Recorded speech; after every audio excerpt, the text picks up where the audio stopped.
sommes le jour où il y a la nuit. Nous apportons le sourire où il y a le chagrin.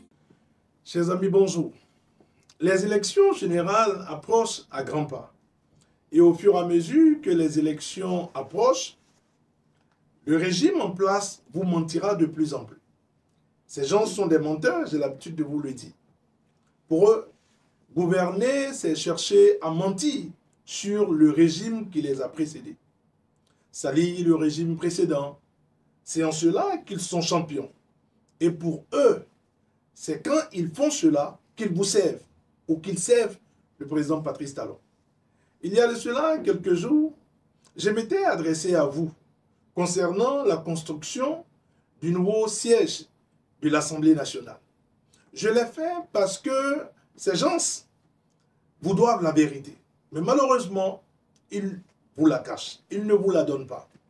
La construction du nouveau siège de l'Assemblée nationale, selon les chiffres qu'ils nous ont présentés eux-mêmes dès le départ, était de 25 milliards de nos francs.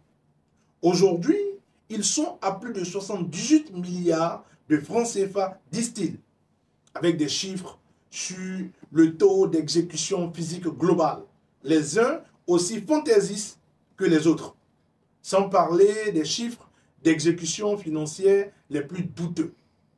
Pour faire la lumière sur cela, ils nous proposent une visite touristique sur le site du nouveau siège de l'Assemblée nationale, comme si c'est de ça qu'il s'agissait. Lorsque vous quittez une prévision initiale de 25 milliards pour vous retrouver à un montant de 78 milliards, alors que le chantier n'est pas encore livré, où se trouve votre sérieux?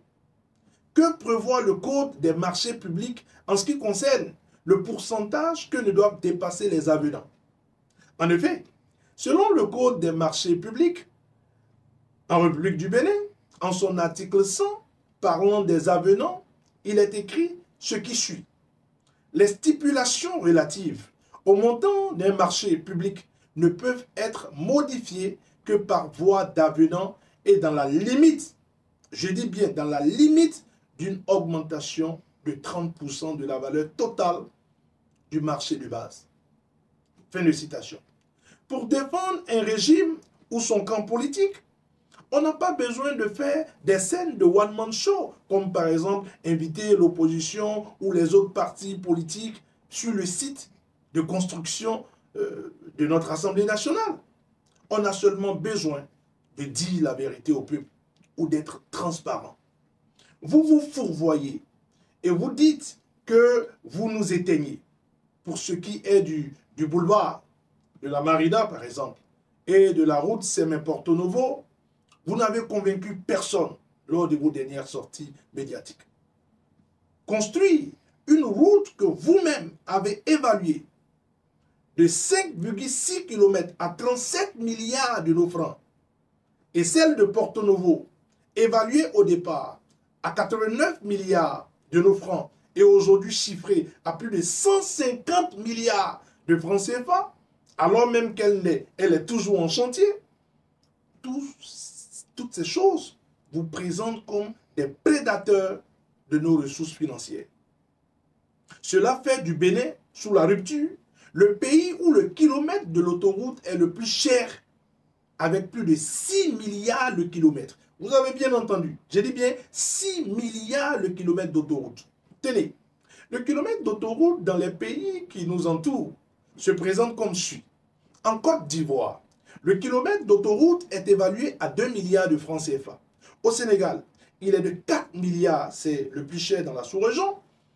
Au Maroc, qui a des autoroutes aux normes européennes, il est de 3,2 milliards de francs CFA. Au Nigeria, évalué en Naira, il est de 1 milliard de Naira. Et enfin, en Tunisie, il est de 1,1 milliard de francs CFA.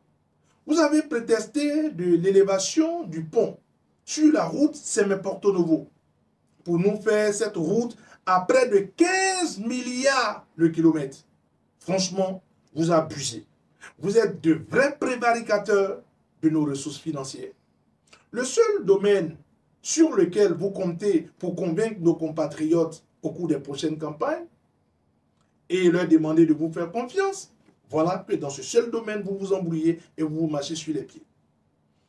Du taux de scolarisation au taux d'achèvement scolaire, aussi bien au cours primaire qu'au cours secondaire, nous avons reculé un peu partout depuis votre arrivée. En 2016, par exemple, nous avions un taux de scolarisation de 96,9%. Et en 2022, c'est-à-dire sous vous, nous sommes retombés à 94% selon les chiffres des ODD.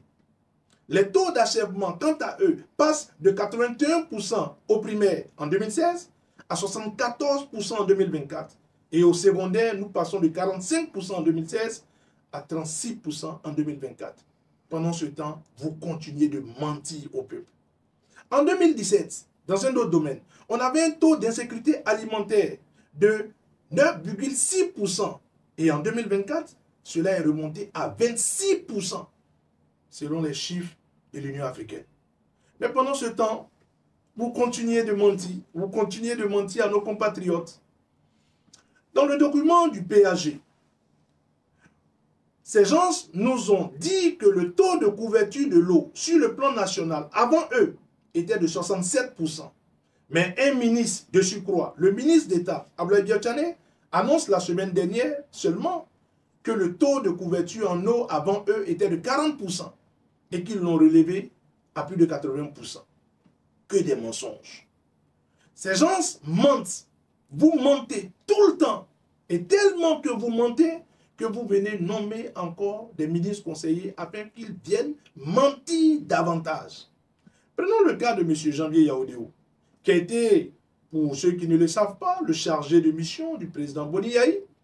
Et il a été aussi auteur du livre Crépuscule d'un dictateur, parlant du président Mathieu Kérékou, et qui curieusement aujourd'hui soutient aujourd'hui le crépuscule d'une autre dictature.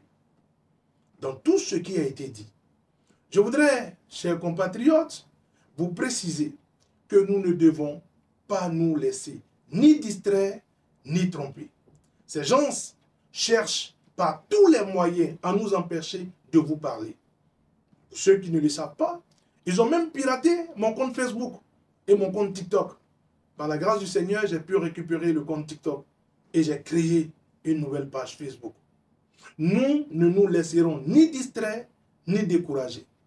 Ils peuvent pirater nos comptes 1000 fois, mais 1001 fois, nous allons créer à nouveau de nouveaux comptes afin de vous éclairer et de vous parler. Dieu nous garde, nous serons encore en vie pour les prochaines campagnes électorales. Je vous dis une seule chose, la campagne sera très belle et au finish, nous gagnerons. Gardez la foi, forçons ensemble et ne l'oubliez jamais. Ensemble, nous vaincrons.